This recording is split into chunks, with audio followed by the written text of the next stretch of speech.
Ensuite, je vais vous faire part de mon expérience avec une conciergerie. Alors, la question première était de me dire, est-ce que je dis le nom de la conciergerie avec laquelle j'ai fait affaire et avec laquelle j'ai eu cette mauvaise expérience? Ma réflexion a été de me dire, quand quelqu'un fait du bon travail, il faut le dire. Donc, je me dis que lorsque quelqu'un fait du mauvais travail, il faut le dire aussi. Et à travers peut-être mon témoignage aujourd'hui, certaines personnes qui travaillent avec ces conciergeries ou avec cette conciergerie va se dire, tiens, c'est bizarre, j'ai plus ou moins la même problématique que lui et effectivement, il y a des choses qui vont pas. Alors, pour ceux qui ne travaillent pas avec cette conciergerie, le but de ce podcast, c'est de donner certains éléments sur ce qui va, sur ce qui va pas, mais également de pouvoir aux propriétaires, parce que l'intérêt général prime sur l'intérêt individuel, de permettre d'aider au mieux leur construction, leur investissement et de faire en sorte que certaines conciergeries qui pour le coup manquent de professionnalisme puissent soit se rectifier, soit perdre leurs clients qui vont aller vers des personnes qui vont être plus regardants sur le soin de la propriété qu'on leur a confiée. Alors dans un premier temps, il n'est pas question pour moi d'incriminer toute une profession, loin de là. Il y a des gens qui sont professionnels, avec lesquels j'ai eu l'occasion de rencontrer et de discuter et de dialoguer. Et il y a des personnes qui manquent de professionnalisme ou qui manquent d'honnêteté professionnelle, on va dire. C'est-à-dire qu'aujourd'hui, tu leur confies ton bien qui vaut parfois entre 500, 1 million, comme je l'ai dit, peut-être jusqu'à 2-3 millions. Et la seule chose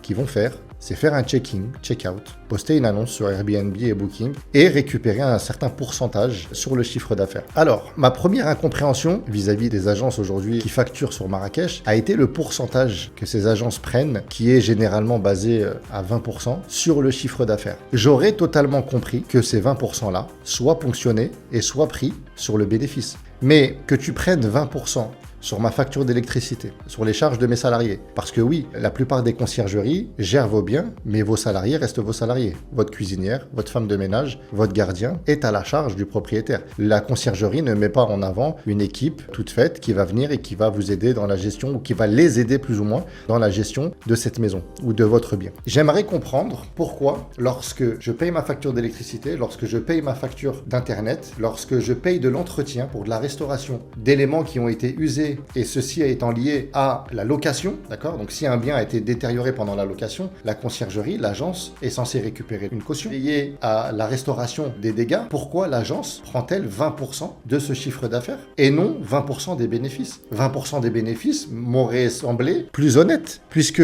dans ce partenariat, visiblement avec 20% du chiffre d'affaires, on est associé sur les bénéfices, mais on n'est pas associé sur les pertes. Puisque même sur les pertes, l'agence en question prend 20%. Et de cette même manière, là, les frais qui sont dépensés pour la restauration ne sont pas optimisés par la conciergerie, étant donné que d'un point de vue bénéfice, ça ne change rien pour elle.